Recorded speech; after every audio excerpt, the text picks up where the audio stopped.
Hello, my name is Anzaara Azim. I'm from Orlando Science High School. Many of you may have heard all about the latest new technological advancements, but really, has a novice new transparent computer helped us for the better? Has Tesla's autopilot system done any good? When you think about this, you realize that the world that we live in today is shaped by producers, influencing us to buy the most modern creations. As technological advancements continue to be innovated, it affects the world as it is seen today. Many people may think that these technological advancements are benefiting the world for the better. However, I strongly disagree with this idea. Rather, I believe that people are becoming more heavily reliant on these technologies to complete their tasks for them. As the world starts to depend on various technologies ranging from smartphones to computers, there may be some benefits, but the negative outcomes outweigh the positives, as it can negatively impact us from our health to the way we view something. To specify a situation, I was sitting at my desk, researching ideas on my computer for my speech, but I was blanking. All of a sudden, I decided to do what I see a lot of my classmates and some of my friends doing. I decided to use ChatGPT. However, as I have always limited the amount of ChatGPT that I utilize, I was able to control myself. I realized that using my brain was much more effective and that I enjoyed having spur-of-the-moment ideas. I had even put my topic for the speech into ChatGPT, but then I realized what I was doing was totally wrong and unfair to those who actually put in the effort. I also realized that I was not being benefited from this as well. I decided to change my topic entirely and complete my own research. I took a little walk with a calm and fresh mind, and then I had the best idea ever. I decided to write about technological advancements affecting the world that we live in today. As it can be seen, ChatGPT is one of the most common ways in which technological advancements have affected society for the worse. A survey shows that 43% of college students utilize ChatGPT and similar artificial intelligence softwares to complete essays, homeworks, and at-home tests. Similarly, 21% of educators have admitted to using ChatGPT for preparing lesson plans and content delivery as well. This shows the double standards within society in which students can face dire consequences for using ChatGPT, while educational administrators can use ChatGPT without any worries. Many teachers have also said to become more distrustful of students, as they believe that students are infringing academic integrity by using ChatGPT, as it is a complex system of artificial intelligence, and as it becomes smarter, it can replicate the exact same methods, including errors and grammatical mistakes, of how a human would write something. This has also led to more anxiety and mental health issues within students, as they use ChatGPT to pass a course, as they believe that their own original works will not let them ace the class. These students believe that they can use ChatGPT and pass it off as their work, as there is no visible difference between the way ChatGPT writes and the way a student writes. Rather, educational administrators should use these situations to encourage students to write their own works while explaining the benefits of using your own abilities, while also understanding and acknowledging the expressed concerns by students.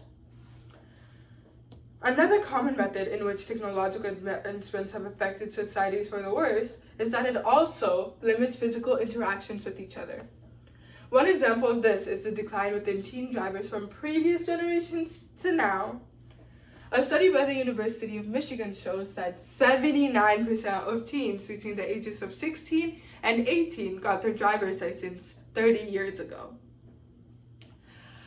The percentage of teen drivers has plummeted to an average of 59% in 2010. As you can imagine, these rates will only get lower as the years pass by. Researchers at the University of Michigan have claimed that the percentage of teen drivers are inversely related to the proportion of internet users. This implies that social media plays a huge part in the decline of teen driver. As everything became more accessible online and technology continues improving, Gen Zers, as the researchers call it, have been able to hang out with friends and take classes online, reducing the need to get their driver's license earlier on in their lives. And in the scenario in which there was an event which requires in-person presence, they can use app-driven services such as Lyft and Uber to arrive at their destination. This shows how physical interactions have been limited and how people have become heavily reliant on technologies to complete their goals and hobbies for them. Technology has also been said to negatively impact the mental and physical health of people. Technology use, especially social media, has been said to cause anxiety, depression, and social isolation. It is linked to decreased self-esteem and an increased risk of developing mental health issues within students. As viewers become addicted, they're stuck in an everlasting situation of scrolling through their phones, unable to control themselves. This can lead to poor sleep, causing various health problems.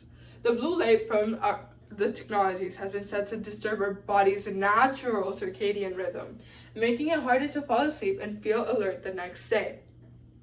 To relate, after a long while of studying, I decided that I want to take a 10-minute break. I decided that I want to go on my phone and go on Instagram and see what my friends are up to. I control myself from being reels, as I know that if I were to start watching them, I would not be able to back out. All of a sudden, due to just one reel that I watched, I'm unaware of my surroundings. 10 minutes turned into 20 minutes. But one more reel won't hurt me. Turned into 45 minutes. I am disassociated, unable to control myself even after realizing my situation. This is all because of technological improvements such as Meta, which rely on algorithmically determined content, constantly updating their range. The revision of these content material means that as people keep scrolling through, they will become even more engrossed in their materials, making it harder to come out of this state of mind. This can lead to poor eye strain such as screen time, screen glare, screen brightness, poor sitting posture, and underlying vision issues. Many people may think that a poor sitting posture can easily be fixed. However, that is not the case. As a poor sitting posture can lead to musculoskeletal issues, it can affect the way that we spend the rest of our lives. Also, it can be hard to recover from once in a state of a down and forward position. You may be thinking right now, why don't you just keep your back from being bent? But, as I mentioned before, technology makes you so engrossed in the content that you do not realize that you are being negatively impacted right now. As technology also leads to a sedentary life, it can lead to an increased risk of developing cardiovascular disease, type 2 diabetes, obesity, and premature death. All because of a lack of movement, which affects the way that we spend the rest of our lives. A 2018 study also shows that children are more likely to be affected by technology rather than adults, as they still have young developing minds. Children who use technology from a young age have been said to experience low attention span, low academic performance, low creativity, delays in social language and economic development, physical inability, obesity, and higher BMI. As you can see, there are countless negative impacts on our health when using technology, but I only named a few as it would take forever to memorize all of these impacts. To summarize, the world as it exists now is impacted by current ongoing innovations in technology. Many people think that these technologies are benefiting the world, but that is not the case. Rather, as people become more reliant on these technologies, ranging from using artificial software to complete their works for them, limiting physical interactions with each other, and a detrimental impact on our physical and mental health, there are not that many positive outcomes. Also, to lower these long-term effects, use the 20-20-20 method, in which you look 20 feet away for 20 seconds after 20 minutes of screen time. Also, limit the amount of screen time that you use every day and work on making the best version of yourself. Thank you!